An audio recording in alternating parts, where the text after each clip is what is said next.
Gravação iniciada, presidente. Tá bem, obrigado. Vamos dar seguimento ao julgamento. Vamos continuar pelo item 216 da pauta Santos Futebol Clube, de relatoria de Taide Laurentiis Galkovitz, que é um paradigma, né?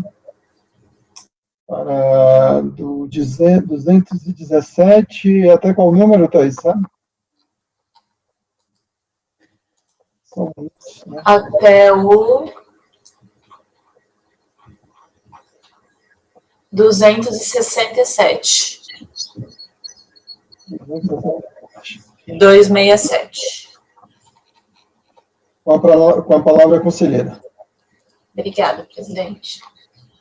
Pessoal, verso o presente processo sobre notificação de lançamento, mediante a qual, exigido da contribuinte, acima identificada, crédito tributário relativo à multa por atraso na entrega de DCTF do mês de outubro de 2014, tá?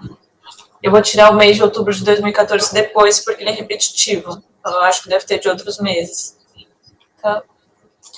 Eu acho que o relatório é suficiente, presidente. Já passo ao voto. Estou conhecendo do recurso, porque é tempestivo. Primeiramente, destaco que todos os argumentos afora denúncia espontânea, além de contrários à súmula CARF número 2, estão preclusos nos moldes do artigo 17 do Decreto 7235, uma vez que não constavam na impugnação. Com relação à denúncia espontânea, o tema encontra-se, de fato, pacificado em sentido diametralmente oposto aos argumentos da defesa pela súmula CARF número 49, cujo texto coloca: a denúncia espontânea não alcança a penalidade decorrente do atraso de entrega de declaração.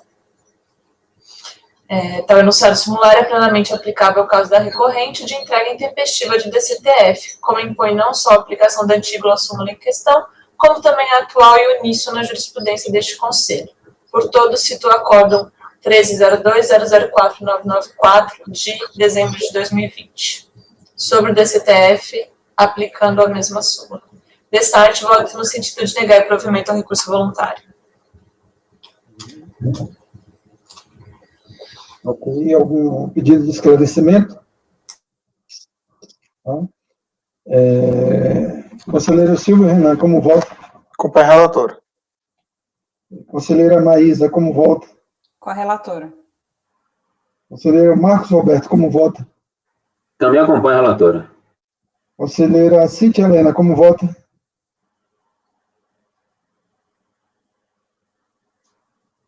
Cíntia, não acompanho. Desculpa, é que eu estou pelo celular. Acompanha a relatora. Conselheiro Paulo Regis, como vota? Com a relatora. Ok. Conselheira Renata Binim, como vota? Com a relatora. Ok, e eu acompanho a relatora também. Aos membros do colegiado, por unanimidade de votos, negar provimento a recurso voluntário.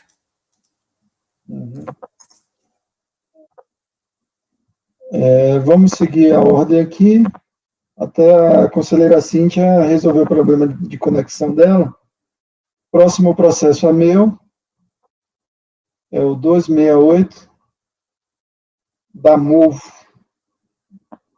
Movo do Brasil, S.A., certo? São 6 processos, todos são iguais, denúncia espontânea. Eu vou ler esse 268 aqui, então. Eu vou direto ao voto.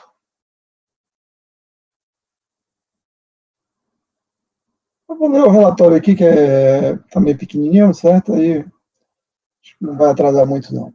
Por bem relatar os fatos, adota o relatório da decisão recorrida com devidos acréscimos. Da Movo do Brasil S.A., empresa semi-identificada, apresentou declaração de compensação, na qual pleiteou a compensação em tributo devido com suposto crédito de COFINS. Por intermédio do despacho decisório folha tal, foi reconhecida a procedência do crédito original, que, entretanto, se revelou insuficiente para quitar integralmente o débito informado em DECOM, o que resultou na homologação parcial da compensação. O contribuinte apresentou manifestação de conformidade folha 10 a 25, na qual alegou, em síntese: não cabe ao físico aplicar a regra de imputação proporcional, quando o contribuinte escolhe as rubricas do pagamento. Compete ao contribuinte eleger forma de compensação o devedor tem o direito de indicar qual as dívidas será liquidada com o pagamento. B. A imputação de pagamento tem que ser anterior à quitação do tributo. C. O despacho decisório acatou a denúncia espontânea. D. A denúncia espontânea, nos termos do artigo 168 do CTN, exclui a aplicação de multa de mora.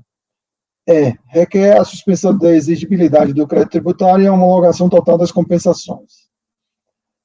Ato contínuo, a DRJ de São Paulo julgou a impugnação, seria a impugnação, deixa eu ver se se trata de auto-infração. Seria a manifestação de conformidade. Deixa eu corrigir logo aqui.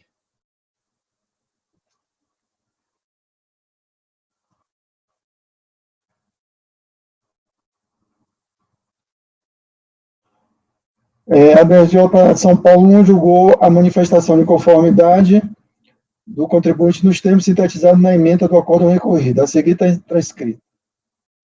Foi negado o provimento ao recurso. Em seguida, devidamente notificada, a recorrente interpôs o presente recurso voluntário pleiteando a reforma do acórdão. Neste recurso, a empresa suscitou as mesmas questões de mérito, repetindo os mesmos argumentos apresentados na sua manifestação de conformidade. É o relatório. O recurso voluntário é intempestivo e atende demais requisitos de admissibilidade, a razão pela qual dele se deve conhecer. Conforme consignado no relatório, trata o processo de declaração de compensação, cujo direito creditório advindo de pedido de restituição de COFINS foi insuficiente para a total homologação dos débitos declarados em razão de estarem vencidos, o que acarretou a incidência dos encargos moratórios, multa e juros. A recorrente não discorda que os débitos compensados se encontravam vencidos. No entanto, afirma que a multa de mora dos débitos vencidos das DECOMPs não era cabível, posto que se encontrava com o benefício da denúncia espontânea nos termos do 138, artigo 138 do CTN. Assim, pede a exclusão da multa de mora sobre os débitos declarados na DECOMP, uma vez que, ao transmitir o pedido, ainda com débitos vencidos, teria extinto o crédito tributário por compensação, configurando a denúncia espontânea nos termos do artigo 138 do CTN. Vale reproduzir o artigo 138 do Código Tributário Nacional, que prevê o Instituto da Denúncia Espontânea. E com minhas palavras, conforme se percebe pelo dispositivo transcrito, se o contribuinte denuncia voluntariamente uma infração à legislação tributária, fica excluída a sua responsabilidade pela infração praticada, sendo afastada a aplicação das sanções cabíveis. Entretanto, o dispositivo legal trata expressamente da quitação por meio de pagamento, ou seja, a denúncia espontânea não se aplica às demais modalidades de extinção do crédito tributário prevista no artigo 156 do CTN. Nos termos do artigo 394 do Código Civil, a mora surge com o inadimplemento da obrigação no prazo fixado para o seu vencimento. No caso concreto, restou comprovado que o débito já estava vencido quando foi levado à compensação, motivo pelo qual são devidos acréscimos legais, multa de mora e juros, a partir do primeiro dia subsequente dos respectivos vencimentos, como estabelecido pelo artigo 61 da Lei 9.430/96. Embora a compensação e pagamento sejam ambas modalidades de extinção do crédito tributário, não há identidade entre elas, não podendo ser confundidas. Enquanto a primeira hipótese de extinção de crédito pelo pagamento se dá pela quitação do tributo em dinheiro por meio de DAF, a compensação somente se configura efetivamente como hipótese de extinção de crédito tributário nos termos do artigo 156, inciso 3 do Código Tributário Nacional e previsão do artigo 74, parágrafo 2º da Lei 9.430/96, se for aplicada corretamente a proporcionalidade entre crédito/débito, incluindo os acréscimos legais, com pagamento integral de eventual saldo remanescente, o que não ocorreu no presente caso. Como bem ressaltado pelo ilustre conselheiro Silvio Renan, em voto vencedor proferido, imaginar que essas duas modalidades de extinção de crédito se equivalem para efeito de caracterização da denúncia espontânea feriria a própria lógica do Instituto, pois se a lei permitiu a exclusão das multas em caso de pagamento, é porque este ato lhe garante, com certeza, a satisfação do débito, não podendo ser conferido o mesmo efeito à compensação, outra espécie de extinção de crédito tributário, acompanhada esta da incerteza de uma condição resolutiva, colocando em risco o próprio patrimônio público. Citação do conselheiro Renan. Para o pagamento, o tema não admite mais discussão no CAF. A teor do parágrafo 2º, artigo 62 do seu regimento interno, vez que o Superior Tribunal de Justiça já decidiu, na sistemática dos repetitivos, essa questão no RE 1.149.022 de São Paulo. Isto se o pagamento for realizado antes ou concomitante à confissão de dívida, conforme súmula 360 do STJ. No caso de compensação, por outro lado, não existe decisão judicial ou súmula que vincule este colegiado, devendo prevalecer o entendimento acima exposto de que não cabe a aplicação da denúncia espontânea para os débitos vencidos declarados por meio de compensação. Nesse sentido, já se posicionou este colegiado em julgamento do PAF número tal, de relatoria da ilustre conselheira Maria Aparecida de Paula, cujo acórdão número tal foi proferido com a seguinte emenda. Certo? Eu reproduzo aqui a emenda do voto da conselheira Maria. Em decisão recente também, esta turma colegiada manteve o mesmo entendimento, conforme denota a seguinte emenda. Aí eu coloco mais um aqui, foi de relatoria do conselheiro, na verdade, ele foi o redator designado, conselheiro Silvio Renan. A Câmara Superior de Recursos Fiscais vem mantendo esse mesmo entendimento, como denota a seguinte emenda proferida em data recente. Aqui também essa minha posição, de relatoria do conselheiro Rodrigo da Costa Poças. A recorrente se surge também contra a utilização pela autoridade fiscal dos seus créditos existentes para compensar a multa moratória não declarada na DECOMP por meio de imputação proporcional. Segundo seu entendimento, a imputação não se aplica em caso de compensação ou previsto no artigo 163 do CTN, vez que somente é aplicável previamente ao pagamento, não podendo ser exercitada após a sua realização. Afirma que, afastadas as regras do artigo 163 do CTN, resta para o fisco a aplicação das regras gerais do Código Civil, sobretudo os seguintes artigos. Aqui tem o artigo 352. A pessoa obrigada por 2 ou mais débitos da mesma natureza a um só credor tem o direito de indicar a qual deles oferece pagamento, se todos forem líquidos e vencidos. Só vou ler essa parte negrita aí. Conclui dizendo que resta nítida a impossibilidade de aplicação da regra do artigo 63 do CTN ao caso concreto ora analisado, pois a recorrente, ao compensar os tributos, alocou os pagamentos nas rubricas valor principal e juros, nada sendo devido a título de multa de mora, sem razão a recorrente. Tem-se que, no direito tributário, esse direito de escolha do débito a ser liquidado pelo devedor não foi assegurado pelo legislador. É da autoridade fiscal a prerrogativa de imputar o pagamento ex officio, segundo o artigo 170 do CTN, que possibilita a atribuição legal de competência às autoridades administrativas fiscais para regular a matéria relativa à compensação tributária, atuando como fundamento de validade para as normas que estipulam a imputação proporcional do crédito em compensação tributária, ao contrário, portanto, das normas civis sobre a matéria. A jurisprudência do STJ também consolidou essa regra de imputação proporcional por meio da súmula 464 do STJ, na qual afasta a aplicação da regra de direito privado, artigo 354 do Código Civil, nas hipóteses de compensação tributária.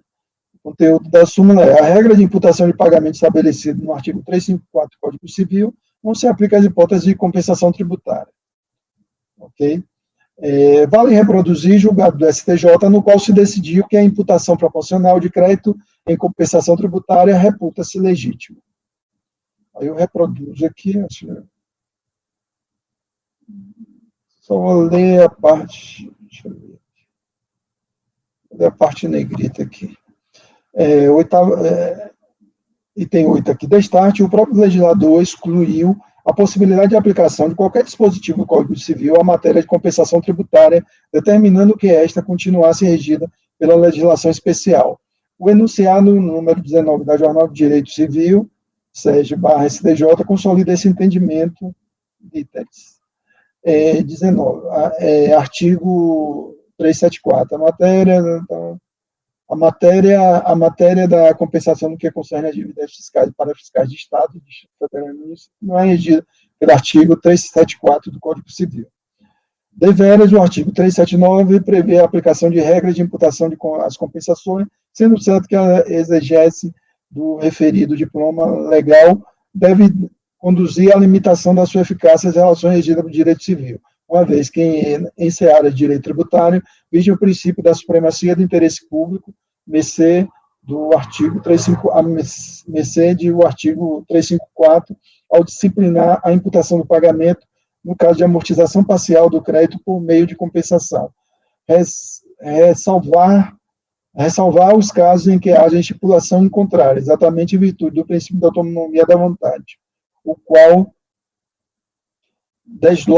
deslocado para o segmento fiscal, impossibilita o interesse privado se sobrepõe ao interesse público.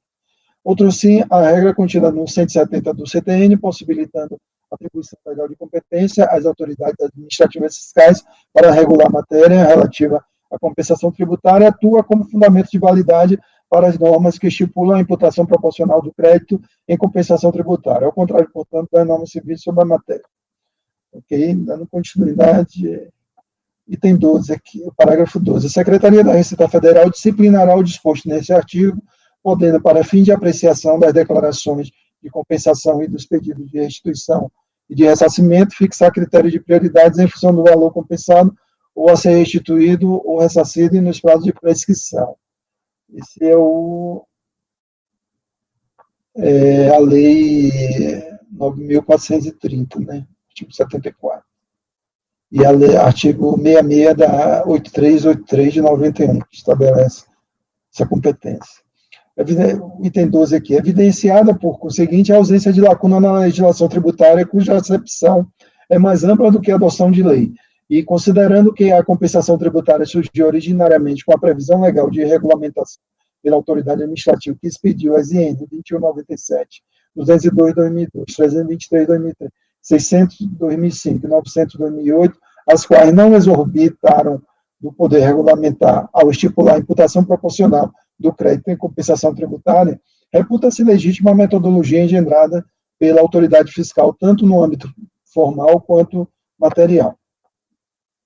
Certo? Continuando com minhas palavras, conclui-se assim que o procedimento de imputação proporcional efetuado pela autoridade fiscal é legítimo, vez que o CTN prevê o poder regulamentar da SRF para a matéria de compensação tributária, que foi exercido por meio dos artigos 66 da Lei 383/91 e 74 da Lei 9.430/96, bem como pelas INs SRF 2197, 202/2002, 323/2003, 600/2005 e a INRFB 900/2008.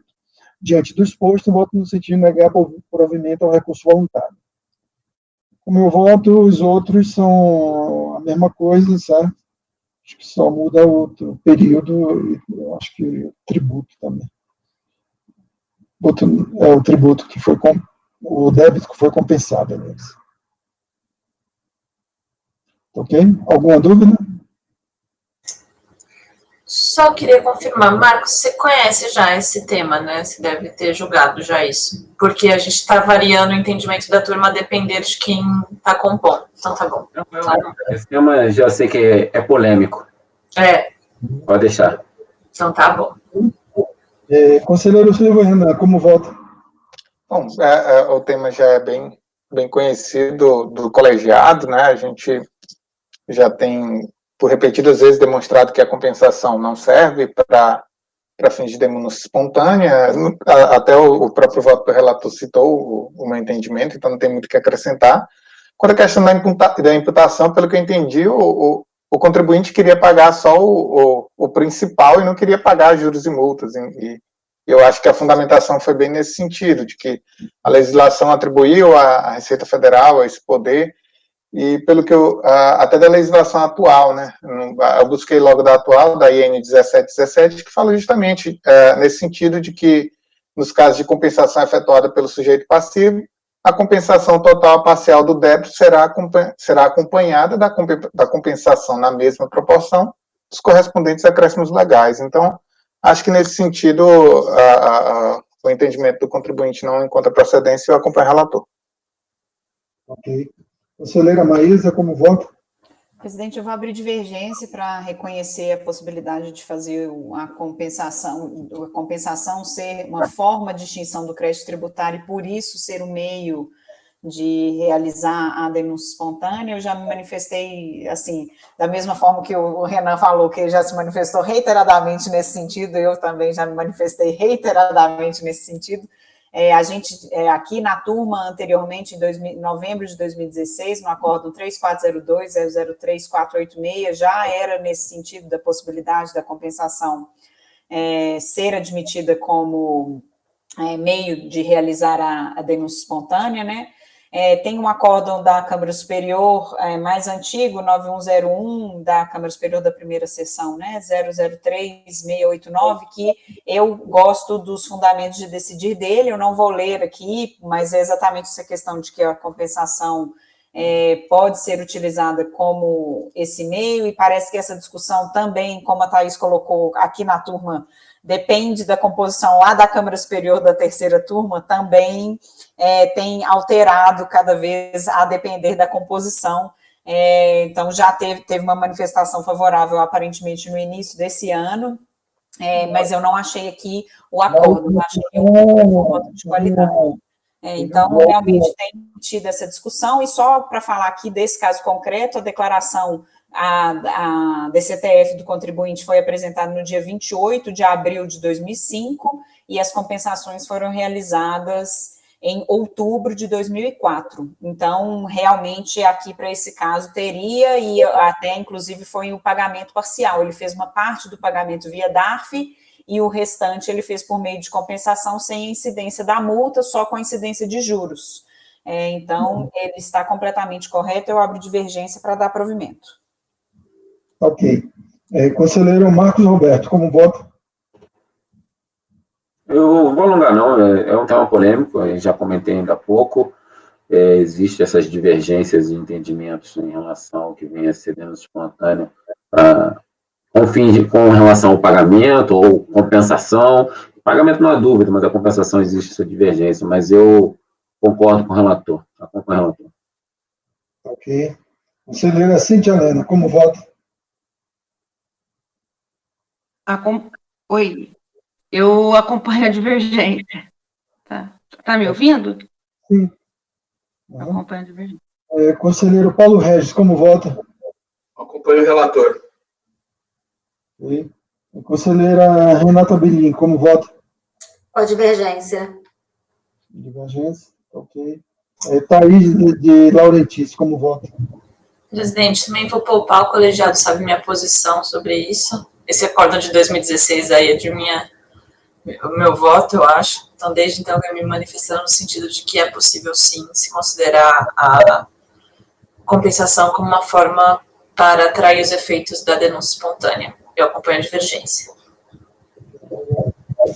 Então, o voto do colegiado pelo voto de qualidade em negar provimento ao recurso voluntário. Vencidas as conselheiras Maísa, Cíntia, Renata e Thaís, que davam provimento ao recurso. Ok, esse resultado se aplica aos outros também, que é nesse mesmo sentido. Deixa eu ver aqui o número. 269, 270, 271, 72 e 273. Isso. Exato.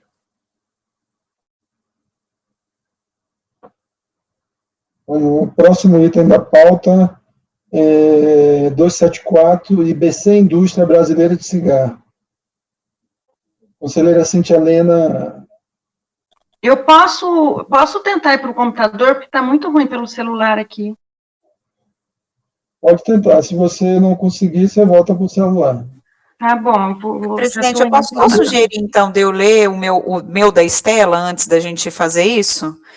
Porque eu tenho um voto 279, e aí depois ficariam remanescentes só os dois da Cíntia. Você pode tentar ligar o computador, o celular. Não, é só porque aí ela vai conseguir votar. Ela vota do jeito que ela está fazendo pelo celular e depois ela faria a transferência para o computador. Pode ser. Eu reiniciei o computador aqui, que ele atualizou, aí eu vou tentar, durante a sessão, eu ver se eu troco a sala, durante o voto. Posso dar uma sugestão, Cíntia? Por conta dessa oscilação aí, você lê o seu voto, ou abre tudo no computador, mas deixa essa conexão aí com a turma pelo celular mesmo. É só para você, de repente, sai daí, entra no computador, aí cai, aí vai ser pior ainda. Você só usa o computador para ler seu voto. É só uma sugestão, mas aproveitar que está firme a conexão com você aí, né? Aqui dá para ver pelo menos metade do rosto, tá bom? Tá perfeito. Dá para ver inteiro, ver direitinho. Ah, tá. Deixa eu olhando aqui. Espera um minuto. Tá bom. Vamos para o item 279, Estela Borges, Empreendimentos Imobiliários, de relatoria da conselheira Maísa de Sá Piton. Ok, com a palavra a conselheira. Bom, presidente, é uma proposta de resolução. Eu vou direto ao voto, se o senhor permitir, pode ser? Ótimo. Está com eco aqui, eu acho que tem um microfone ligado. Então, o recurso voluntário tempestivo merece ser conhecido. Contudo, observe-se em presentes autos que o contribuinte não se manteve inerte após a decisão recorrida, indicar que não existiam documentos suficientes nos presentes autos para comprovar o direito de crédito, anexando aos autos novos documentos que buscam evidenciar que o valor de receita tributável aferido em fevereiro de 2010 foi inferior ao originariamente declarado pelo contribuinte por meio de DCTF da COM. Então, aqui é aquele clássico caso que a gente julga de diferença entre da DCTF, lá, né, no caso, despacho decisório, após a transmissão do despacho decisório, que o contribuinte retificou ao DACOM e a DCTF para que confirmasse o direito de crédito dele. Então, considerando a apresentação do relatório de recebimento e da escrituração contábil digital da competência de fevereiro de 2010, aliado ao balancete e dos documentos fiscais originais e retificadores, que é o DCTF da COM, já anexados à época da manifestação de conformidade, que era a única coisa que ele tinha juntado inicialmente, entendo pela necessidade de conversão do julgamento do processo em diligência para verificar a validade do crédito pleiteado pelo sujeito passivo. A conversão do julgamento do processo em diligência é medida necessária para que a autoridade fiscal de origem confirme as alegações trazidas pelo sujeito passivo, oportunizando a recorrente apresentação de documentos e informações adicionais que podem confirmar a validade do crédito. Com isso, à luz do artigo 29, propõe a conversão do presente julgamento em diligência para que a autoridade fiscal de origem analise os documentos fiscais e contábeis anexados aos presentes autos, em especial a escrituração contábil digital e o relatório de recebimentos apresentados pelo sujeito passivo, avaliando se são suficientes para confirmar que o valor do crédito, que o valor de COFINS-faturamento devido em fevereiro de 2010 corresponde àquele valor informado nos DACOM e DCTF retificadores transmitidos após o recebimento do despacho decisório. Elaborar relatório fiscal conclusivo, informando se os dados trazidos pelo contribuinte nos documentos fiscais retificadores estão de acordo com sua contabilidade, veiculando a análise quanto à validade do crédito informado pelo contribuinte e a possibilidade de seu reconhecimento no presente processo. E aí eu abro vista para a parte 30 dias para se manifestar, como propõe a resolução, presidente. Aqui, só para explicar para aqueles que acham relevante essa questão, né, na decisão na DRJ, ele fala que não era suficiente a apresentação só do DACOM e da DCTF retificadora, e aí fala, deveria vir acompanhada da documentação comprobatória da existência do pagamento a maior, porque, nesse caso, o ônus da comprovação é do contribuinte. Então, nesse caso, o contribuinte apresentou a escrituração fiscal digital e apresentou esse relatório de recebimento. Então, por isso que eu estou convertendo em diligência, como voto, presidente. Ok. Algum questionamento? Não? Conselheiro Silvio Renan, como voto? Acho que esse é um caso quase de manual, né? É bem a regra mesmo que esse colegiado tem seguido, esse entendimento. Então, eu vou acompanhar a relatora. Ok. Conselheira Maísa, como vota? Já votei, presidente. Primeira vez que eu erro. Não, mas está ótimo. O Marcos Roberto, como vota? Esse é um tema recorrente também lá na turma, e é exatamente esse procedimento que a gente adota lá, na primeira TR. Então, acompanhe a relatora. Conselheira Cíntia Helena, como vota? Oi, eu acompanho a relatora. Conselheiro Paulo Regis, como vota? Ô, relatora. Eu só vou colocar a tomada aqui para o meu notebook não cair. Só um minuto.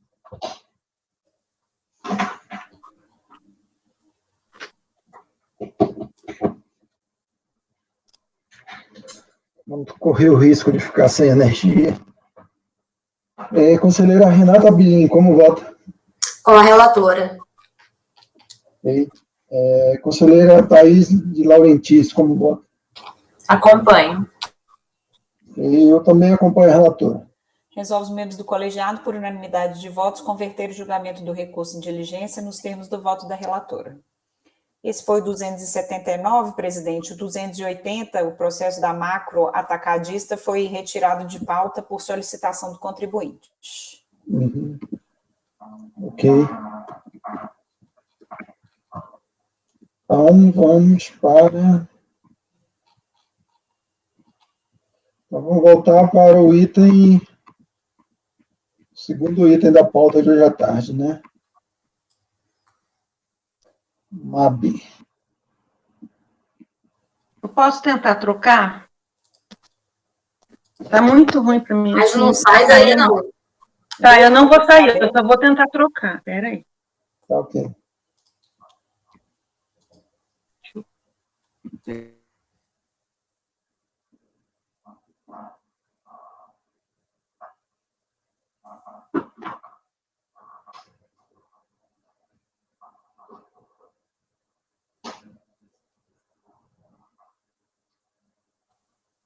Bom que a gente já fez aquele que estava atrasado, né? Presidente, o 274, vocês concluiu ou ele ficou em aberto? Ele ficou em aberto. Ah, tá, tudo bem, obrigada.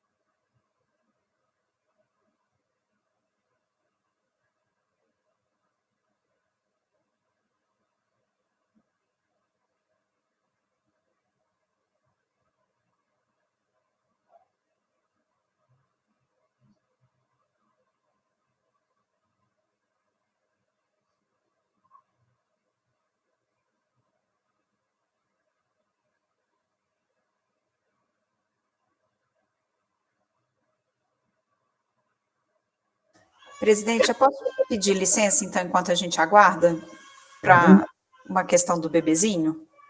Ok. Quantos minutos? 5, você quer? Pode ser, não? Acho que dá, 5 minutos. Ok, pode ir, fica à vontade. Tá entrando aqui. É que eu fico sozinha.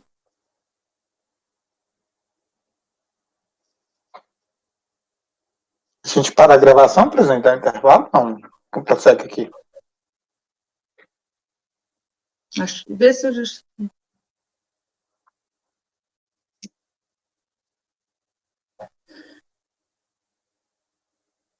Eu não escutei, Pedro. Pode continuar a gravação aqui, né?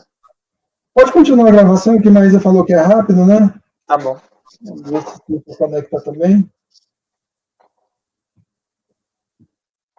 Vocês estão me vendo na sala? Não, a A câmera câmera está fechada. nenhuma das duas está mostrando sua imagem. Agora estão me vendo. Não. Não. Oi.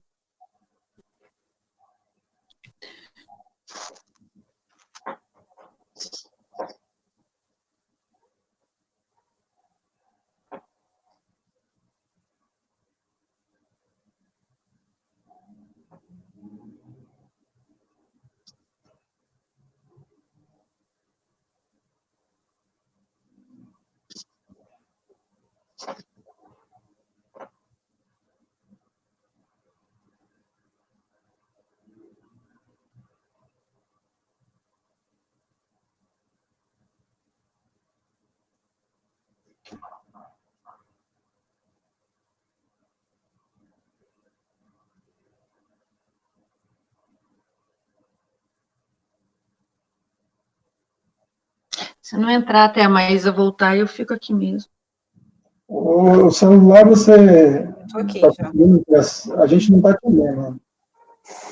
Abre a câmera. Com sua imagem, né? Eu mandei no grupo como aparece para mim, vocês. Mas não dá para você voltar aquela imagem do celular e você lê o voto? Eu vou fazer isso, vou sair. Porque, na verdade, eu estou na sala aqui no computador também, mas não aparece para vocês. Mas tá, deixa eu posicionar o celular aqui.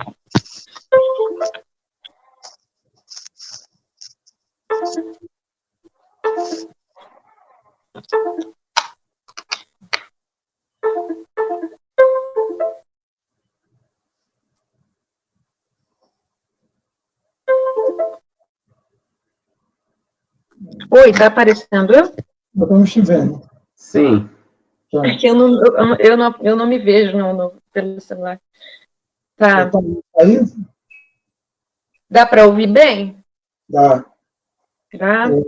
A conselheira Thaís saiu, sumiu a imagem dela. Mas ela está com sinal. Opa, voltou. Ok. Estava só esperando vocês. Eu estou aparecendo? Que eu não me vejo. Tá aparecendo. Sim, está aparecendo, Cíntia. Tá, qual que vai ler agora? Vamos continuar o julgamento. Vamos agora no item 215, MAB Brasil, Eletrodoméstico S.A. em recuperação judicial. Ok? É de relatoria da conselheira Cíntia Helene. Trata-se de recurso voluntário interposto contra o acórdão da segunda turma da DRJ de São Paulo, que, por unanimidade de votos, julgou improcedente a manifestação de inconformidade, conforme a ementa abaixo reproduzida. Por bem reproduzir os fatos ocorridos até aquele momento, transcrevo o relatório da decisão de primeira instância. Eu peço licença para pular. Aqui é um caso de crédito de terceiro. Compensação de débito próprio com crédito de terceiro. A contribuinte foi intimada pela via postal, apresentando o recurso voluntário em data de 6/7/2009, pelo qual pede a reforma da decisão recorrida e homologação dos pedidos de compensação e de restituição, o que fez pelos mesmos argumentos tratados em peça de manifestação de inconformidade acima relatados. Em suma, o que ela pede é a questão da suspensão da exigibilidade do crédito tributário, a homologação tácita do pedido de compensação, e no mérito ela afirma que é parte legítima para requerer a restituição, compensação do crédito na via administrativa, tratando-se de crédito próprio e não de terceiro, porque ela afirma, é um crédito decorrente de ação judicial. Nos termos do relatório, o recurso é tempestivo, bem como preenche os demais requisitos de admissibilidade resultando em seu conhecimento. Pede a recorrente pela homologação tácita do pedido de compensação, argumentando que em 8 de junho de 2001 protocolizou perante a Secretaria da Receita Federal o pedido de restituição, com base em decisão judicial transitada em julgado, que declarou ser a BSH Continental credora da União. Argumenta ainda que, nos termos do artigo 17, que deu nova redação ao parágrafo 5º do artigo 74, o prazo para homologação de compensação é de 5 anos, contado da data da entrega do pedido, ou seja, na data em que intimada do indeferimento da restituição e consequentemente da não homologação da compensação, 23/10/2007, os valores constantes dos formulários de restituição autuados já estavam devidamente homologados, como previsto na nova legislação. Sem razão recorrente. Como bem observado pela DRJ, a alegada homologação tácita dos pedidos de compensação pleiteado pela contribuinte, com base no parágrafo 5º do artigo 74, da Lei 9.430/96, é inviabilizada pelo parágrafo 12º do mesmo artigo, que estabelece que será considerada não declarada compensação nas hipóteses em que o crédito seja de terceiro. Com efeito, a IN 2197 previa, em seu artigo 15, a possibilidade de compensação do crédito ser restituído ou ressarcido a um contribuinte. que exceder o total de seus débitos, inclusive os que houverem sido parcelado, com débitos de outro contribuinte, inclusive se parcelado. Este pedido era feito pelo pedido de compensação de crédito com débito de terceiro. Vejamos o que dispunha a disposição eu transcrevi aqui o artigo 15 da IN 2197. Todavia, a Instrução Normativa 41 vedou a possibilidade de tais créditos.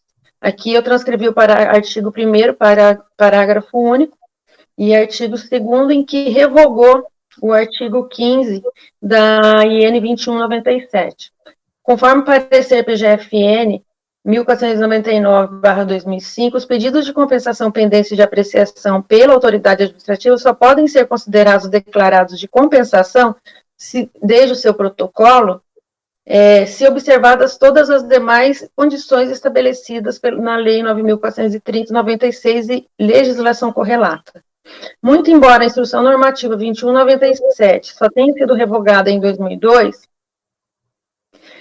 data da publicação, cujo artigo 46 revogou formalmente a citada IN 2197, todo o artigo 15 da IN 2197, ou seja, a integralidade do dispositivo que tratava da possibilidade de utilização de crédito de um contribuinte para compensação com débitos de outro, já havia sido revogado pela IN 41/2020.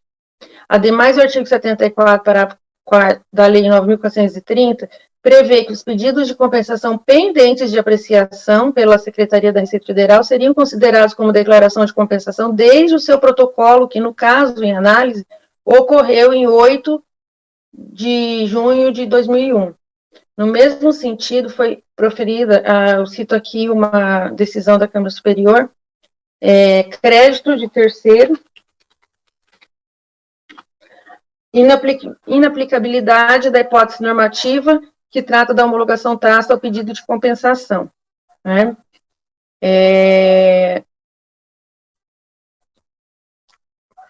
Portanto, afasto a homologação tácita pretendida pela recorrente. No mérito, a recorrente ingressou com pedido de restituição e compensação, com base no artigo 73 e 74 da IN 9.430/96, tendo em vista crédito homologado por sentença judicial já transitado em julgado, ou seja, a coisa julgada incorporou ao crédito do patrimônio da recorrente, razão pela qual não se trata de crédito terceiro, mas crédito próprio do que decorreu a legitimidade ativa e fez com que a empresa ingressar na via administrativa com os pedidos. Pelas mesmas razões acima, devem ser afastados os argumentos da recorrente. Reitero que o pedido de compensação se deu na vigência da IN 41/2000, quando já não existia qualquer disposição normativa permitindo a transferência de crédito a terceiro. Com isso, é descabida a compensação de débitos com base em crédito de terceiro, bem como a restituição. Aqui eu estou aplicando a decisão da DRJ, peço licença só para ler esse trecho que eu deixei grifado, tá? Essa norma legal, aqui está falando do artigo 74 da Lei 9.430, atribuiu competência à Secretaria da Receita Federal para dispor sobre os casos em que seria autorizada a utilização de crédito para efeito de compensação.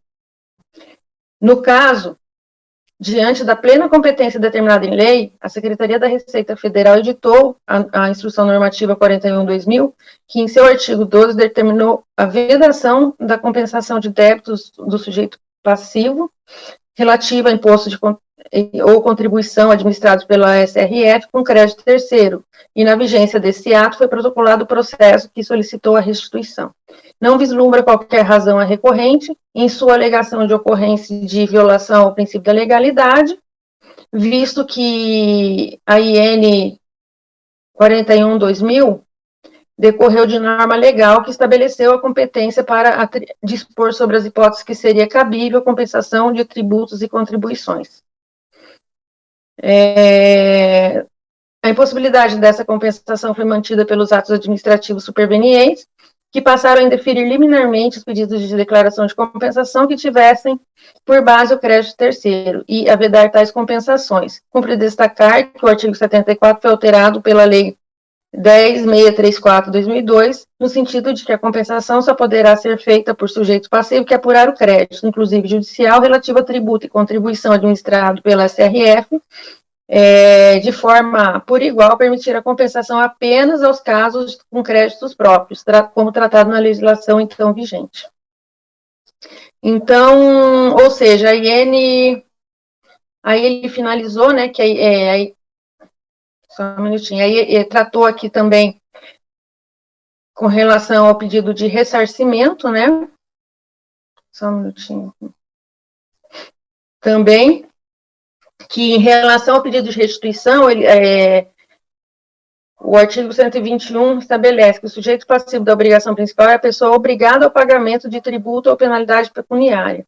E a instrução normativa 2197, vigente à época da protocolização do pedido, ela de restituição trazia que a cobrança ou pagamento espontâneo indevido ou a maior que o devido, à exceção do valor a restituir relativo a imposto de renda, apurado na declaração de rendimento, todas as demais restituições em espécie, de quantias pagas ou recolhidas indevidamente ou em valor maior que o devido, a título de tributo ou contribuição administrado pela Receita Federal, nas hipóteses relacionadas no artigo 2º, serão efetuadas a pedido do contribuinte, pessoa física ou jurídica, apresentando no pedido de seu formulário pedido de restituição, constante do anexo 1, à Secretaria da Receita Federal, de seu domicílio fiscal, acompanhado dos comprovantes do pagamento ou do recolhimento. Só um minutinho aqui.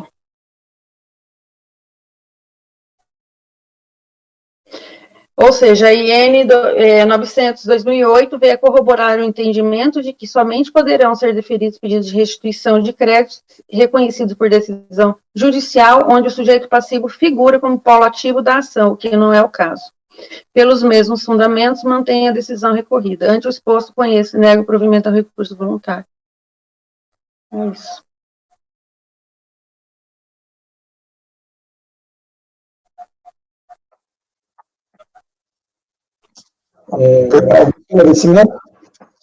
Não, pelo que eu estou entendendo, é a questão de pedido de restituição e pedido de compensação, né, de crédito de terceiros, mas que não teria sido admitido como não haveria a conversão em declaração de compensação, porque não estaria obedecido os requisitos do artigo 74 da 9.430, não é isso? Exatamente. E como não houve essa conversão, não haveria homologação tácita. Também não. Eu só não entendi direito, Cintia, quando você coloca um parágrafo na página 5, você diz: ademais, o artigo 74, parágrafo 4º, da 9.430, prevê que os pedidos de compensação pendentes seriam considerados como decomp desde seu protocolo. Que esse parágrafo, na verdade, ele vai contra o que você está defendendo logo acima, que você diz. Não, pedidos de compensação. Desculpa. Não, é simples. No 2 parágrafos acima, você diz que os pedidos de compensação pendentes de apreciação pela autoridade administrativa só podem ser considerados como declaração de compensação desde o seu protocolo, se observadas todas as demais condições estabelecidas na Lei 9.430. Por óbvio, esse crédito não atendia, porque era um crédito terceiro, e a própria Lei 9.430 já veio trazendo essa vedação. E aí o que dá a entender é que nesse parágrafo que você traz o ademais, você vem falar justamente o contrário. Sim, então, acho que só omitir esse parágrafo para mim ficaria justamente o que eu penso. Se é feito como pedido e na época da conversão ele não atendia os requisitos da lei, não há conversão em decomp, não há homologação tácita. Até, Renan, eu acho que talvez só colocar que não porque falar que a declaração foi emitida em 8 de junho de 2001, porque tem uma discussão, Renan, quando aqueles pedidos de compensação que foram transmitidos antes da IN 41, porque o que acontece? A IN de 97, a 21, ela autorizava realizar compensação com crédito de terceiro. Então, tem uma discussão nesse ato entre a IN 21 de 97 até vir a IN 41 de 2000, de ser um procedimento autorizado pela Receita a compensação com crédito de terceiro. Então, aqui, nesse caso, essa discussão não se aplica exatamente pelo fato da declaração ter sido emitida após a IN 41, ou seja, na época que ela foi transmitida, não tinha autorização da Receita, então não tem essa conversão pelo fato da declaração não ser aquela que poderia ser. Ela não observou todos os requisitos normativos vigentes à época. Então, eu só estou falando assim, é interessante não manter na forma como tá, Cíntia? Porque realmente eu concordo. Ela tá dúbia. Fica parecendo que você está considerando que houve. Falta completar aqui que, na verdade, realmente, que no caso de análise ocorreu em 2021, quando era vedado já, né? Como tá, eu vou tirar, deixar só o parágrafo anterior, pronto. Às vezes fica claro, mas... porque no anterior já tá... se você colocou a data que foi transmitido, tudo bem. É porque o que você precisa identificar aqui é a data da transmissão. Se ele foi... Não, está identificado, 8 de junho de 2001. Então, é porque isso para mim é relevante, eu entendo, Renan, porque não é um posicionamento... eu entendi o seu ponto. Entendeu? É discutível. Só que aqui, nesse caso, não tem discussão, porque ele já foi emitido após a IN 41. Sim. Então, para mim, Cíntia, é interessante pelo menos você colocar a data da transmissão. Então, eu acho que o parágrafo realmente está confuso, nesse sentido de fica parecendo que você está confuso, mas só colocar nesse sentido. Maísa, não sei se você falou essa data da transmissão, mas lá no início do mérito tem a data da transmissão, tá? No primeiro parágrafo 2.1. Mas tá lá. Não sei se você está querendo que coloque essa data da transmissão nesse parágrafo embaixo, mas lá em cima tem. E tá claro, eu até tinha visto que antes da IEM. Ou por que não aplica, entendeu? Eu não estou aplicando. Eu acho que eu tenho uma sugestão que vai talvez agradar todo mundo. Eu não sei se vai agradar a relatora. Só mudar aqui, você diz, ademais, o artigo 74, blá, blá, blá, seriam considerados como declaração de compensação desde seu protocolo, o que não ocorreu no caso de análise, que é justamente o contrário. O que não ocorreu no caso de análise, tendo em vista a transmissão realizada em 8 de junho de 2001. Eu acho que era isso que você teria colocado, mas acabou dando um sentido inverso. Ótimo. Certinho. O que não ocorreu no caso em análise, uma vez que foi transmitido em 8 de junho de 2021. Perfeito, que é encerrar a discussão. Era essa a ideia. Obrigada, Renan. Era essa a ideia mesmo, que eu fiz confusão. Correção aí por preciosismo, né? Na época não era transmissão, acho que era protocolo mesmo, né? Era físico, né? Era físico, papel. É verdade. Uma vez que foi protocolado em 8 de junho. Ô, Cintia, só mais uma sugestão. Lá na ementa, tá direito crediário. Normalmente a gente usa o termo creditório. Não é possível reconhecimento do direito crediário. E a restituição do valor. Está no final. Creditório. De restituição. Tá. É creditório. Creditório. Crediário é com Casas Bahia daí, né? Pois é, então. Eu falei crediário? Creditório, não, é creditório. Ok. Tá certo. Eu acho que era só isso mesmo, presidente. Eu estou pronto para votar, tá? Então, como vota o conselheiro Silvio Renan? Com a relatora. E conselheira Maísa, como vota? Acompanho. Conselheiro Marcos Roberto, como vota? Também acompanho a relatora. E conselheiro Paulo Regis, como vota? Com a relatora. E conselheira Renata Vinim, como vota? Acompanho. Conselheira Thaís Laurentiis, como vota? Com a relatora. E eu também voto com a relatora. Acordo os membros do colegiado por unanimidade de votos em negar provimento ao recurso voluntário. Tá ok. A minuta com as alterações já estou salvando na pasta, tá?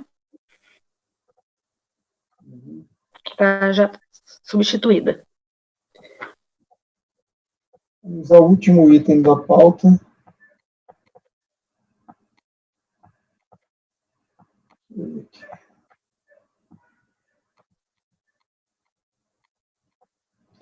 Que é o item 274, IBC Indústria Brasileira de Cigarros Limitada, de relatoria da conselheira Cíntia Helena Campos.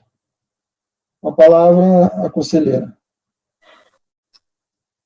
Trata-se de recurso voluntário interposto contra o acordo proferido pela 4ª turma da DRJ de Ribeirão Preto, que, por unanimidade de votos, julgou procedente em parte a impugnação para manter a multa lançada, bem como excluir do polo passivo do lançamento o autuado Paulo,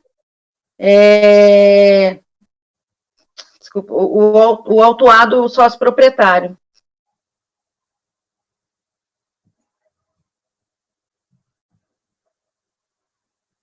Conforme ementa abaixo reproduzida. Por bem reproduzir os fatos ocorridos até então, aquele momento, né, eu transcrevi aqui o relatório e eu passo direto ao voto, que vai estar, já vai. A autuada IBC, Indústria Brasileira de Cigarros, foi intimada pela via eletrônica em 3/2/2019, e o autuado Aurélio Conrado de Souza foi intimado pela via postal em data de 7/2/2019, tá? Lá em cima, só observando que o nome do sócio é o Conrado, tá? O Paulo foi o que saiu, o anterior. O recurso voluntário foi protocolado em 27/2/2019 pelos autuados IBC e Aurélio Conrado, os quais pediram pelo provimento para que seja julgado improcedente o lançamento em todos os seus termos, desconstituindo-se os créditos dele originados e afastando ou reduzindo as multas excessivamente aplicadas. O autuado Aurélio Conrado igualmente apresentou recurso voluntário em as folhas 296 a 304, pelo qual pediu o provimento do recurso para que seja afastada a responsabilidade solidária. Ao analisar o processo, essa relatora inicialmente propôs a resolução 3402.002.473, acatada por maioria de votos pelo colegiado, convertendo o julgamento do recurso em diligência. Com isso, aqui,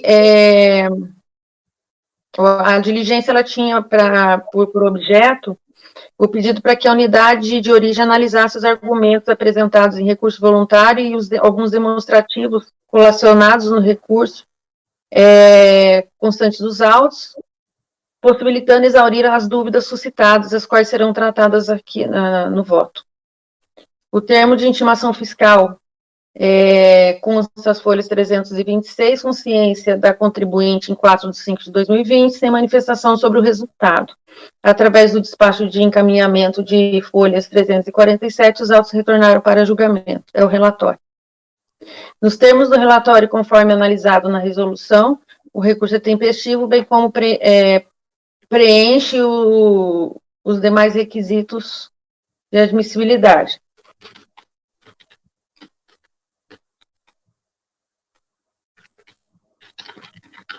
Resultando em seu conhecimento. Trata o presente litígio de contestação ao auto de infração para lançamento de multa regulamentar por apresentação de obrigação acessória, no caso, arquivos digitais com informações inexatas. A autuação teve por fundamento o artigo 57, inciso 3, da linha A, da medida provisória 2158/35/2001, incluído pela lei 12.873/2013.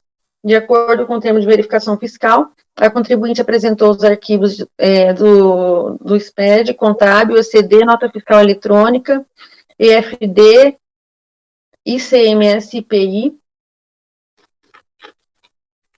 e EFD, contribuições com divergência, uma vez que informou a Receita para os CFOPs 5401, 6401, 5910 e 6910, no arquivo SPED-ECD, no período de julho a dezembro de 2016, após a sua retificação, apresentou o valor de R$ 7.786.278,12, mas o valor informado no SPED EFD e CMS-PI no mesmo período para aquelas CFOPs foi de R$ 1.729.109,66.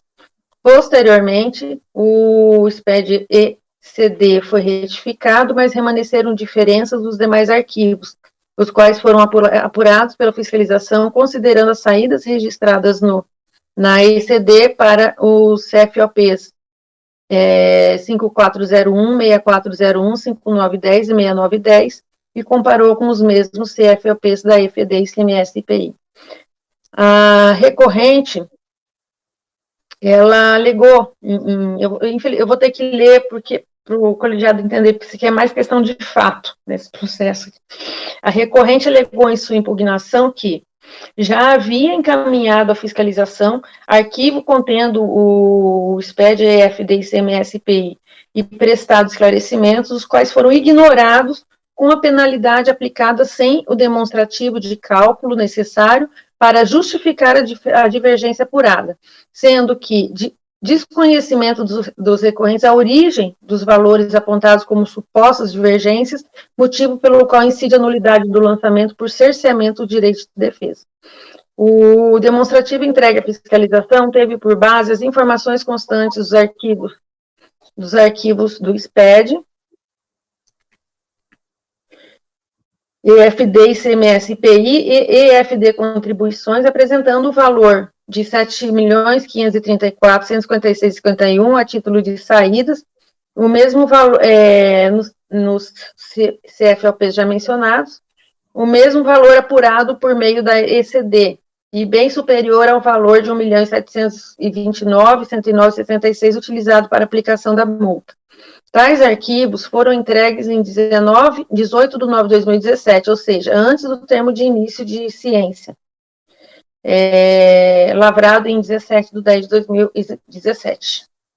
Inicialmente, o ilustre julgador de primeira instância reconheceu que os valores informados na EFD e apontados com os relatórios do SPED coincidem com aqueles apurados pela fiscalização por meio da ECD, convertendo o julgamento do processo em diligência para a manifestação do auditor fiscal e reapuração do valor lançado.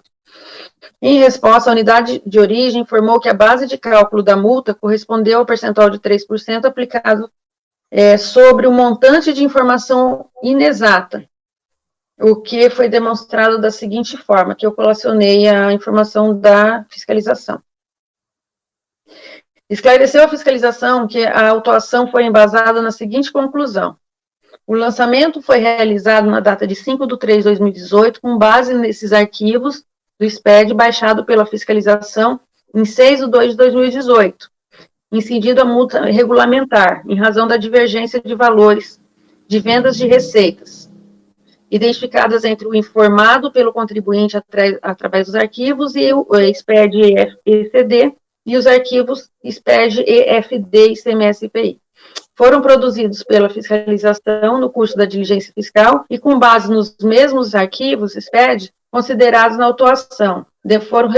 Foram produzidos os demonstrativos em arquivos não pagináveis, relacionando todas as operações que integraram as contas contábeis de vendas e bonificações, no montante anual de R$ 7.786.278,12, e também as operações de saídas informadas no SPED-EFD, ICMS e IPI, no total de R$ 1.729.109,66.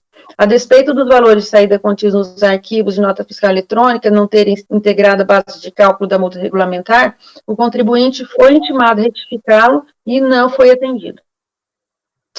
Em resposta, a contribuinte esclareceu que, conforme consta no item 5 do termo de verificação fiscal, os arquivos SPED, escrituração contábil digital, foram retificados em 24 de 11 de 2017, não tendo retificado os arquivos da nota fiscal eletrônica, eletrônica ICMS, IPI e contribuições, por não haver qualquer erro ou inconsistência nas respectivas informações. E esclareceu ainda que os valores constantes do SPED e EFD desconsiderados no cálculo da multa regulamentar estão convalidados pelos demonstrativos referentes aos meses de julho a dezembro de 2016 e recibos de entrega da escrituração fiscal digital respectiva, os quais eram de pleno conhecimento da fiscalização, motivo pelo qual é descabida a aplicação da penalidade. Aqui o ilustre jogador a qual ele não acolheu os argumentos da defesa, que eu transcrevi em parte o voto, que, de acordo com o termo de verificação, a fiscalização apurou a base de cálculo da multa, a diferença em relação à quantia apurada na tabela, que foi colacionado na decisão, e essa diferença deve-se ao valor das devoluções contidas na EFD, que a fiscalização não levou em consideração. Em recurso voluntário, o contribuinte ele apresentou os seguintes argumentos: que o auditor fiscal ele incorreu em erro quando ele ignorou os esclarecimentos que foram apresentados. No caso, os valores das receitas das saídas correspondem exatamente ao declarado, sendo que o valor apontado pelo auditor fiscal como suposta divergência corresponde à receita somente do mês de dezembro, conforme restou consignado na resposta em atendimento ao termo de intimação número 2, e não foram contraditados esclarecimentos em referência. Em peça recursal foram exemplificadas as informações que eram de conhecimento do auditor fiscal, através dos seguintes demonstrativos que eu colacionei aqui, extraí da peça recursal. Diante da dúvida suscitada pela recorrente sobre o trabalho realizado em procedimento fiscal, em especial pelo argumento de inexistência das divergências apontadas e desnecessidade de retificação dos arquivos, SPED, EFD, ICMS, IPI e EFD contribuições, o julgamento do recurso foi convertido em diligência para os devidos esclarecimentos pela unidade de origem. Em resposta à resolução, foram prestadas outras informações fiscais, concluindo que a totalidade dos elementos de prova trazidos pelo contribuinte não alteram o lançamento. E aqui, os acréscimos que ele fez aqui será tratado no voto. Preliminarmente, como mencionado, a recorrente pede a nulidade do lançamento por cerceamento do direito de defesa, uma vez que os esclarecimentos prestados à fiscalização e aos arquivos entregues foram ignorados e a penalidade aplicada sem o demonstrativo de cálculo necessário para justificar a divergência apurada, sem razão à defesa. Das informações trazidas a este voto, é possível verificar que o auto de infração apontou e descreveu claramente o fato e a apuração que deu ensejo ao lançamento, bem como a capitulação e valores que compõem a base de cálculo do crédito tributário exigido. E como esclarecido pelo autuante, a metodologia de cálculo da multa, por vez, encontra-se detalhada no termo de verificação fiscal. Verifica-se, pois, que a nulidade do lançamento somente poderia ser declarada no caso de não constar ou constar de modo errôneo ou insuficiente a descrição dos fatos ou enquadramento legal de modo a consubstanciar a preterição do direito de defesa. E, por sua vez, o rito processual do decreto 70.235 foi devidamente respeitado no litígio em análise, sendo a contribuinte devidamente cientificada, instaurou o procedimento e ela apresentou a defesa com descrição de detalhes, o que demonstra que ela teve conhecimento de todo o ato, todo o procedimento. Ademais, cumpre observar que a contribuinte teve seus direitos de defesa garantidos, foram feitas várias intimações e, enfim, ela não pode alegar o cerceamento de defesa e, por tais razões, não se configuram as hipóteses do artigo 59 do decreto 70.235 e, por este motivo, eu afasto os argumentos da recorrente com relação à nulidade. Tá? Posso seguir?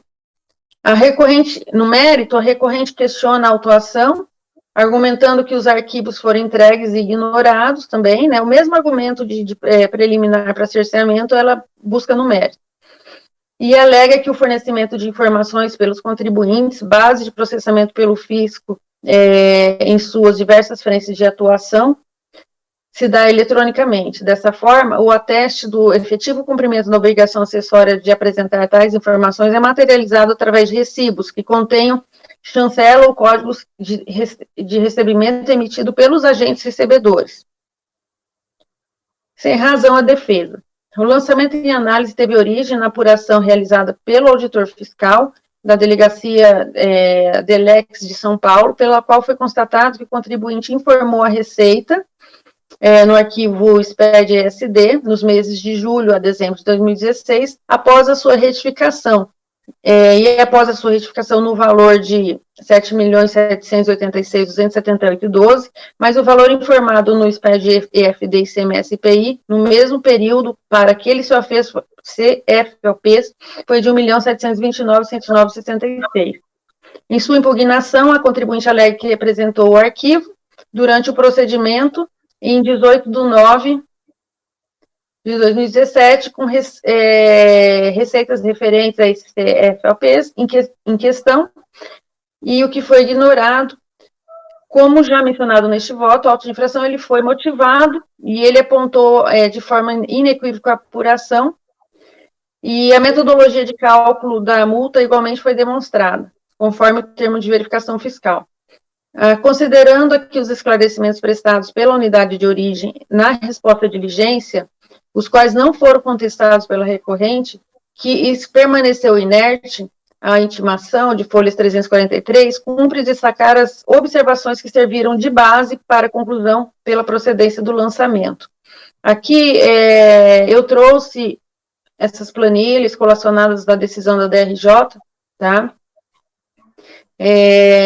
Que após essa análise, ela concluiu que não procede a alegação da contribuinte de que durante o procedimento fiscal enviou o SPED arquivo com valores diferentes daqueles considerados pela fiscalização com a apuração da multa lavrada. Cumpre salientar que a alegação da recorrente de que os arquivos de SPED, EFD e CMS-IPI foram entregues em 18 de 9 de 2017, ou seja, antes do termo de ciência lavrado em 17 de 10. Todavia, consta nos autos que o contribuinte ele teve ciência do início do procedimento fiscal em 29 de 8, termo de ciência por abertura de mensagem, sendo que os recibos de entrega dos arquivos foram transmitidos em 18 e 19 do 9, ou seja, após o conhecimento sobre a fiscalização. Como bem destacado pela fiscalização em seus esclarecimentos, inexistem nos autos recibos que contêm a chancela de entrega por parte do agente recebedor. Todos os elementos juntados pelo contribuinte resumem-se a extratos e demonstrativos que não atestam a retificação requisitada no início do procedimento fiscal e a exibição de demonstrativos de cálculos, minutas, extratos, até mesmo os obtidos juntos ao SPED ou de programas geradores de declaração, dentre outros, não tem o condão de atestar o efetivo cumprimento da obrigação acessória de apresentação de informações, assim como não comprova a época em que tal obrigação teria sido atendida. Observo que, não obstante o ônus da prova ser da fiscalização, uma vez tratar-se de lançamento de ofício, em nenhum momento a contribuinte buscou contrapor especificamente o levantamento realizado, apresentando contraprova suficiente a demonstrar a insubsistência do trabalho fiscal.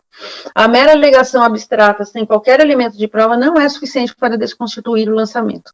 E uma vez fundamentado o ato administrativo, como de fato ocorreu no presente caso, resta gerada a presunção de validade, especialmente por ter origem em dados constantes do Sistema da Receita Federal do Brasil, de acordo com as informações prestadas pela própria contribuinte. Com isso, diante da presunção de validade atribuída ao lançamento, restou ao autuado o ônus de comprovar a existência do fato impeditivo, modificativo ou extintivo do direito do autor, da exigência, no caso, resultando na inversão do ônus da prova em desfavor da contribuinte. Diante de tais fatos, entendo que não subsistem os argumentos de defesa sobre a ausência de demonstração da apuração da base de cálculo e metodologia e demais alegações de mérito apontadas para contestar o lançamento. Por sua vez, o lançamento de multa regulamentar teve por fundamento o artigo 57.3, a linha A da medida provisória 215835/2001, que assim prevê. Aqui, que trata, né, que a multa, ela incide no percentual de 3% por cumprimento com informações inexatas, né? E que foi o que ocorreu no presente caso. A penalidade aplicada observou o percentual de 3% aplicado sobre o montante da informação inexata, ou seja, sobre a divergência de valores de receitas e vendas, identificada entre o informado pelo contribuinte através dos arquivos e ECD e os arquivos EFD. Portanto, está correta a multa aplicada, a qual deve ser mantida. Com relação à responsabilidade solidária de Aurélio Conrado de Souza, considerou a fiscalização que restou caracterizada a responsabilidade solidária em razão do interesse jurídico, que diz respeito à realização conjunta pelos sócios administradores elencados da situação que constitui fato gerador. E consta, no termo de sujeição passiva solidária, a seguinte motivação.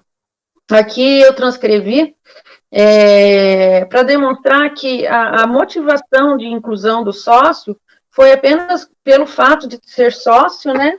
E ele aplicou a sujeição passiva solidária com base nos artigos 121, 2, 1241 e 1352, né? Em especial. Argumenta a defesa que a defesa de Aurélio, que nunca foi sócio da empresa IBC, bem como não praticou qualquer ato de gestão até 13/2/2016, não havendo que se falar, portanto, no interesse jurídico e responsabilidade solidária. E o ilustre julgador de primeira instância manteve a responsabilidade solidária do autuado por concluir que, quanto ao fato gerador, destacando só esse trecho, né? Quanto ao fato gerador praticado, o fato de não haver praticado atos de gestão durante a ocorrência dos fatos geradores, cabe esclarecer que o arquivo SPED-EFD, relativo ao segundo semestre de 2016, e que foram considerados pela fiscalização, foram apresentados em 2017, ou seja, já com o senhor Aurélio como administrador da sociedade. E com relação à alegada falta de interesse comum por parte do senhor Aurélio, cumpre esclarecer que, durante o período fiscalizado, ele era procurador e, posteriormente, passou a ser administrador da empresa. Assim, não há como negar que alguém com tais características possua os mesmos interesses que a empresa que dirige. Nesse ponto, entendo que assiste razão à defesa. Explico. Aqui, o artigo 135, né, eu transcrevi. Da simples leitura desse dispositivo legal, resta patente contradição entre o seu inciso 3 e a existência de solidariedade passiva. Uma vez que a responsabilidade prevista nesse artigo é pessoal, recaindo exclusivamente sobre aquele que cometeu pelo menos uma das condutas ali estabelecidas, quais sejam atos com excesso de poder ou infração à lei, contrato social e estatuto.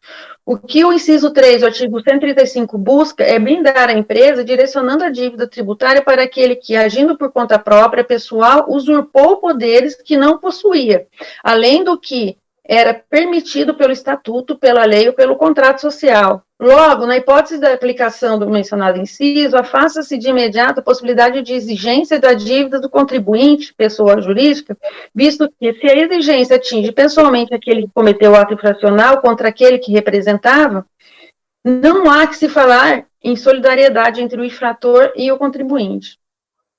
Por isso mesmo, não é por descuido que a legislação aborda esse tipo de responsabilidade na seção 3, capítulo 5 do CTN, que trata da responsabilidade de terceiro, retirando da seção 2, capítulo 4 do mesmo código, que cuida especificamente da responsabilidade solidária.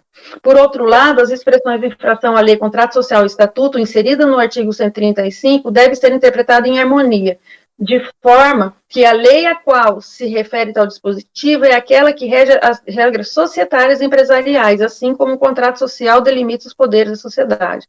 Observe que, se a ocorrência de toda e qualquer infração de lei autorizasse a invocação do inciso 3 do 135 para atribuição de responsabilidade tributária a terceiro, todo e qualquer auto de infração deveria trazer como responsável solidário pelo menos um dos sócios, gerentes, um dos diretores, gerentes ou representantes legais da pessoa jurídica, uma vez que todo lançamento tributário já nasce em virtude de uma suposta infração.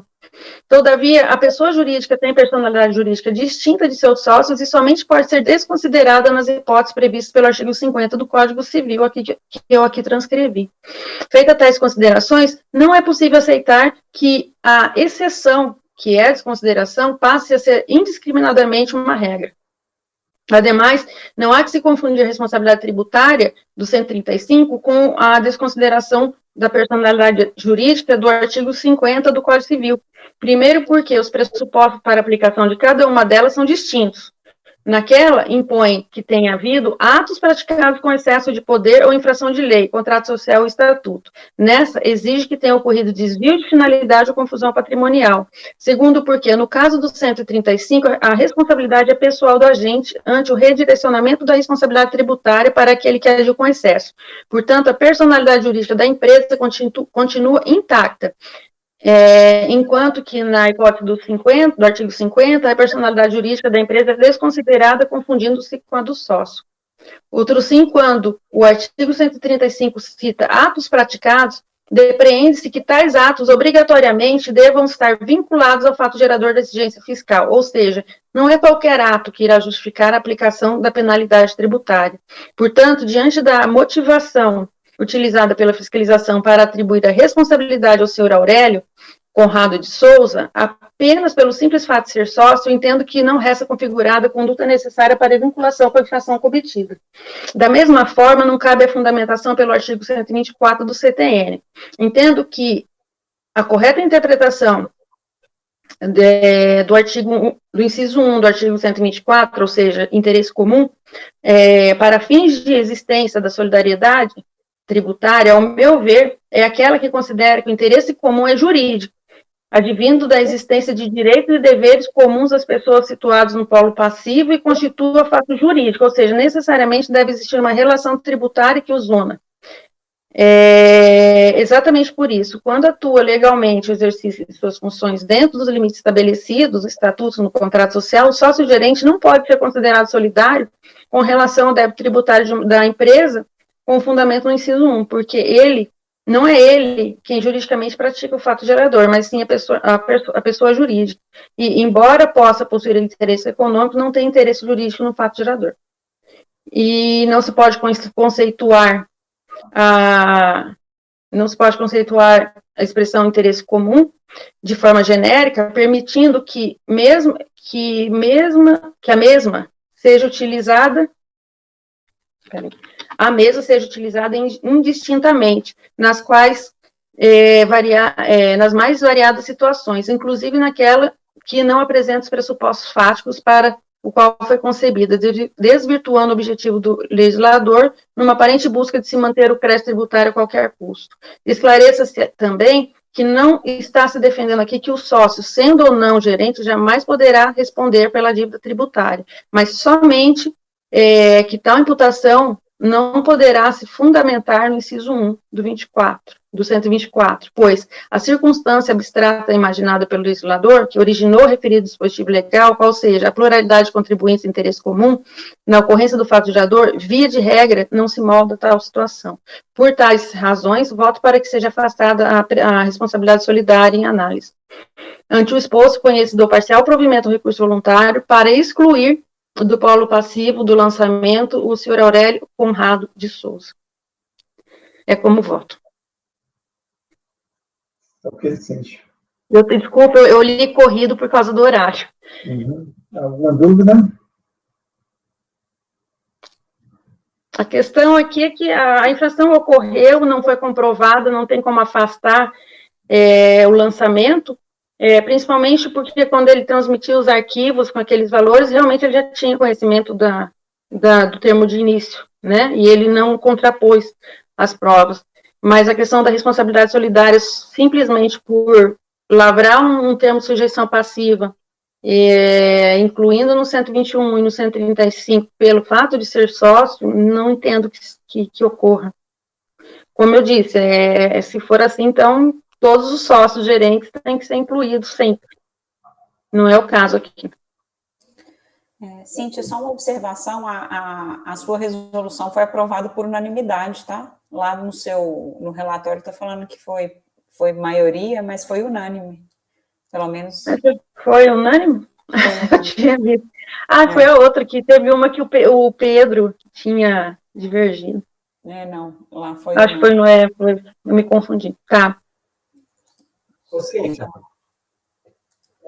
Quem deixou o nome? Eu. É que eu não estou vendo. Agora eu tô. Em 2009, eu fiz uma declaração de voto nesse exato sentido, com relação à responsabilidade solidária, exatamente nesse exato sentido. com muito menos palavras do que você usou. Posso até te encaminhar. Mas esse entendimento aí, digamos assim, eu passei pelo princípio da colegialidade, seguir o entendimento da turma, porque era um entendimento vencido. E depois disso a Receita regulamentou isso por meio de portaria, e mais recentemente eu denotei que, para minha surpresa, o próprio Poder Judiciário aceita esse tipo de responsabilidade solidária, que eu considero equivocada nos mesmos termos que você coloca.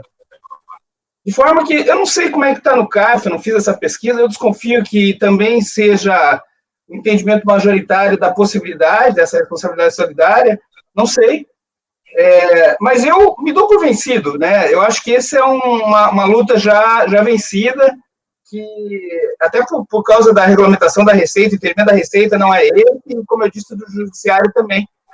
Não sei como votar, porque a minha intenção é votar, acompanhar você integralmente. Mas eu não sei qual é o entendimento da turma, do CARF, enfim, só para registrar que o meu entendimento é exatamente esse aí. Não sei se eu vou acompanhar, porque como eu disse, eu já joguei a toalha disso há muito tempo, é um entendimento bastante, pelo que eu vi, bastante vencido, né?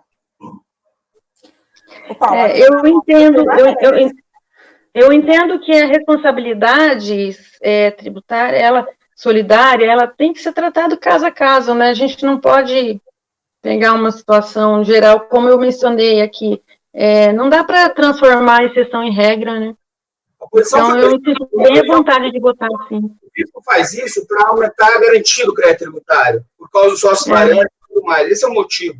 Mas a posição que eu defendia na época, e eu não mudei de posição com relação à convicção, é que a inclusão do sócio, ela deve se dar, inclusive existe um parecer da Procuradoria, na época que eu citei, que diz isso também, mas ela deve se dar por ocasião do processo de execução, e não no lançamento. Mas a Justiça tem privilegiado que se inclua os sócios já no lançamento, até em benefício dos próprios sócios, para que eles, desde então, possam se defender. Mas eu acho que é um jurídico. Esse é o meu ponto. É a obra do procurador puxar o sócio, por alguma razão, incluir lá na certidão de dívida ativa, e não há prejuízo de que isso aconteça. Mas, como eu disse, a jurisprudência judicial não segue nesse sentido. Não, mas a judicial é nesse sentido, sim, Paulo. É só para te explicar a diferença, porque na judicial ela fala que o porquê que tem que ser incluído desde do auto de infração, quando observados os requisitos do CTN. Inclusive, o incidente de desconsideração da personalidade jurídica, a Justiça não tem aplicado no âmbito tributário pelo fato de ter previsão específica no CTN e que tem que observar o 135.3 para aplicar. Aqui nesse caso, inclusive, eu ia comentar no meu voto, mas então eu já comento. O artigo, a fundamento, até eu estava na dúvida, porque a Cíntia usou os dois fundamentos, mas é porque realmente o termo de solidariedade, ele indica o 135.3, ele menciona, e ele fundamenta no 124, falando assim, que tem interesse comum nesse caso. A decisão da DRJ fala, não, é pelo 135 que eu estou mantendo o Aurélio, que é esse sócio. Então, você vê que a inconsistência na fundamentação também é uma questão que se acresce aqui nesse caso, né? Acho que só para te explicar que, assim, não é que esse posicionamento, inclusive aqui na nossa turma, ele é aplicado, o 135, tem que observar os requisitos, o 124 tem que observar os requisitos. O que tem de discussão? O que é o interesse comum, que é o que a Cíntia aqui colocou, que esse interesse não pode ser simplesmente pelo fato dele constar ser sócio ou ser sócio administrador, e da mesma forma do 135.3 teria que demonstrar o dolo, né? Então, é que o 135 não está no capítulo da sujeição passiva. Então, ele não é, no meu entendimento, ele não deve ser objeto de avaliação do lançamento em si. Ele está no capítulo da responsabilidade tributária, que vem depois, na hora de satisfazer o crédito tributário, eventualmente não pago. É essa a situação que eu coloco. Por isso que eu acho que isso é matéria para execução fiscal e não para discutir no litígio administrativo, que só trata da rigidez do lançamento, da correta identificação do sujeito passivo. E aí eu acho que não pode fundamentar no 135 a inclusão no polo passivo, e sim no 124.1, que não é o caso, como bem ela colocou. Esse é o meu posicionamento, mas como eu disse, não é o posicionamento da Receita do fisco, visando dar maior garantia ao crédito tributário. Na dúvida, o auditor fiscal, ele fundamentou por todos. Presidente, eu estou pronto para votar. Está pronto para votar? Ok. E conselheiro Silvio Renan, como vota? Presidente, eu confesso que nessa parte da responsabilidade foram tantos argumentos utilizados pela relatora que, eventualmente, eu não consegui nem ver se eu acompanharia pelas conclusões, mas eu acho que, até pelo motivo da fiscalização ter utilizado as duas formas de responsabilização e, ao final, a DRJ parecer querer pensar só um e dispensar o outro, para mim, aí resta bem claro, tendo em vista que o sócio administrador ele não estaria, né, cometendo esse ato ilícito, não seria uma prática própria dele, enfim, toda aquela questão teórica que a gente já discute.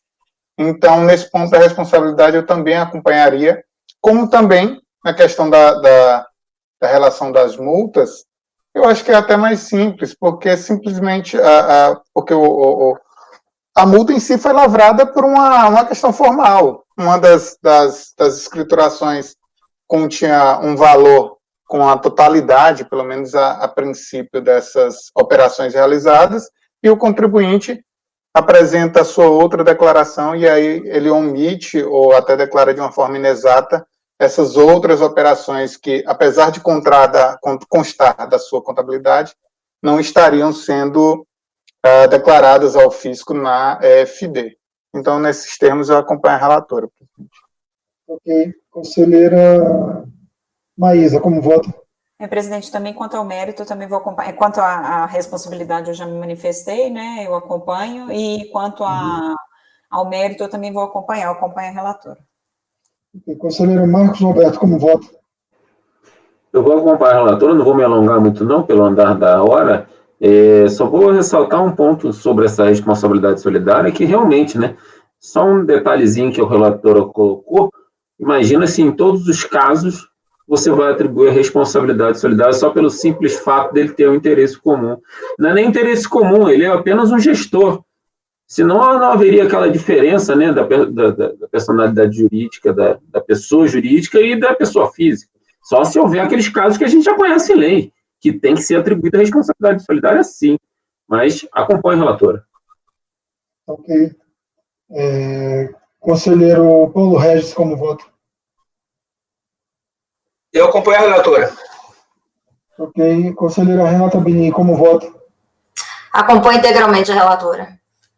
Ok. Thaís de Laurentiis, como vota? Acompanho a relatora. Ok. Eu também acompanho integralmente a relatora. Um acordo mesmo colegiado por unanimidade de votos em dar parcial provimento ao recurso voluntário para excluir do polo passivo do lançamento o senhor Aurélio Conrado de Souza.